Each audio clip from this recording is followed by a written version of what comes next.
अगर भरत तिवारी मानसिक रूप से बीमार था तो डॉक्टर का बयान कहाँ है? अगर उसके पास देसी कट्टा था तो दिया किसने? जनता के मन में इतने सारे सवाल हैं, तो जवाब कौन देगा?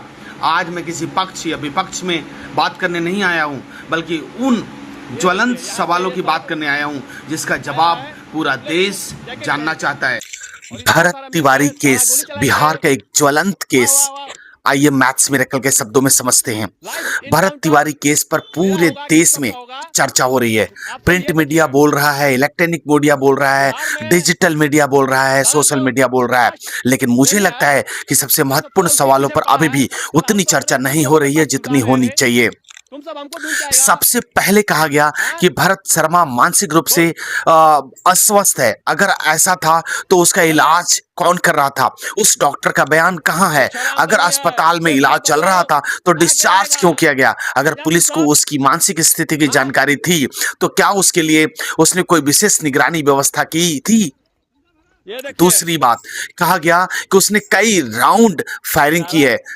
अगर ऐसा हुआ तो उसके पुख्ता सबूत जनता के सामने क्यों नहीं रखे गए? आज के समय में छोटी से छोटी घटना तक कैमरे में रिकॉर्ड हो जाती है। ऐसे संवेदनशील मामलों में पारदर्शिता क्यों नहीं दिखाई गई? लेकिन मेरा सबसे बड़ा सवाल कुछ और है। अगर भारत तिवारी के हाथों में देसी कट्टा था तो वो कट्टा कहां से है? जिसने हथियार दिया वो कौन है? क्या वह आज भी खुलेआम घूम रहा है? क्या उसकी पहचान हुई है? क्या उसके पूरे नेटवर्क की जांच हुई है? सोचने वाली बात है, क्योंकि समस्या का समाधान घटना के बाद नहीं, उसके स्रोत को खत्म करने से होता है। आज जब मैं ये वीडियो बना रहा हूं तो मैं बिहार पुलिस से एक क्वेश्चन पूछना चाहता हूं कि आपने देसी कट्टा चलाने वाले लड़कों का तो एनकाउंटर कर दिया, लेकिन उसी कट्टे को बनाने वाले का एनकाउंटर किया? आपके बस की बात नहीं है।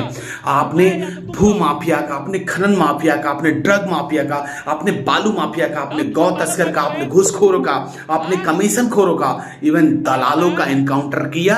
आपकी बस की बात नहीं है। आपने अलगाववादियों का किया? आपने जिहादियों का किया? नहीं किया। आपने उन्मादियों का किया एनकाउंटर? नहीं किया। आपके बस की बात नहीं है सर। आपने लव जिहादियों का किया? नहीं किया। आपने धर्मांतरण करने वालों का किया? नहीं किया। लेकिन आप बता रहे हैं 10 गोली के बाद भी अगर बंदे ने सरेंडर कर दिया तो आपको ये हिम्मत कहां से आ गई कि आपने उसका एनकाउंटर कर दिया? आप नहीं कर सकते सर, ऐसे कानून की किताब में है ही नहीं। ऐसी घटनाएं होती है जब तक सीधा सवाल होता है असली जड़ तक कार्रवाई कब पहुंचेगी। अगर कोई अवैध हथियार लेकर घूम रहा था तो उस हथियार का सप्लाई चेन कहां है? कौन बेच रहा था? कब से बेच रहा था? और उसके खिलाफ क्या कार्रवाई हुई है?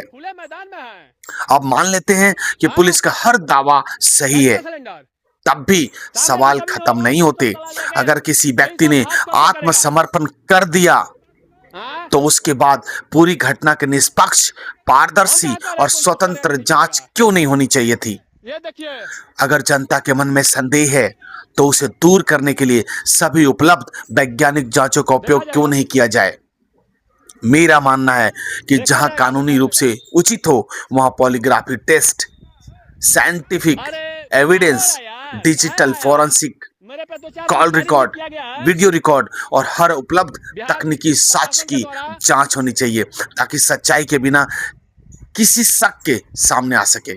अगर किसी अधिकारी, किसी कर्मचारी, किसी गवाह या किसी अन्य व्यक्ति ने कोई आदेश दिया है, कोई भूमिका निभाई या कोई महत्वपूर्ण जानकारी छिपाई, तो उसकी भी निष्पक्ष जांच होनी चाहिए। क्योंकि सवाल सिर्फ भरत तिवारी का नहीं है, सवाल जनता के विश्वास का है, सवाल कानून के राज्य का है, सवाल व्यवस्था की विश्वसनीयता का है। सबसे बड़ी बात, भरत तिवारी आखिर क्या कह रहा था?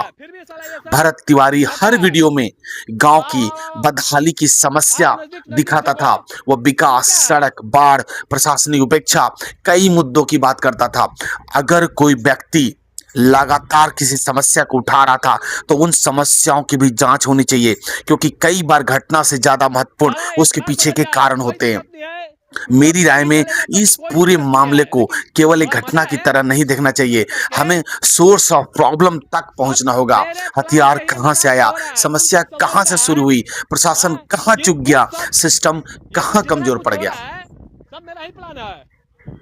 और भविष्य में ऐसी घटना दोबारा न हो इसके लिए क्या सुधार करना जरूरी है।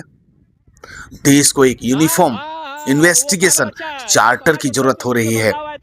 देश को एक स्पष्ट पुलिस एडमिनिस्ट्रेटिव चार्टर की जरूरत है।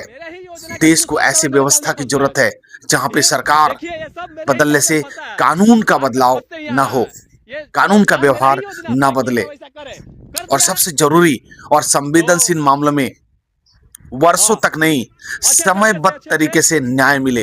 विद इन 1 ईयर्स सॉल्यूशन हो जाए, कोर्ट का जस्टिस आ जाए। 10-10 साल तक चलने वाली प्रक्रिया कई बार न्याय के उद्देश्य से को ही कमजोर कर देती है। दूध का दूध और पानी का पानी होना चाहिए। निष्पक्ष जांच होनी चाहिए, सत्य सामने आना चाहिए, और जो भी दोषी हो वह कितना भी बड़ा क्यों न हो, कानून के सामने जवाबदेह होना चाहिए।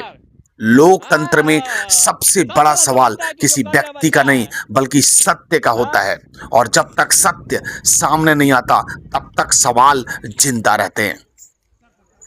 तो उम्मीद है मैक्स मिरेकल की ये बात आपको बिल्कुल समझ में आई होगी।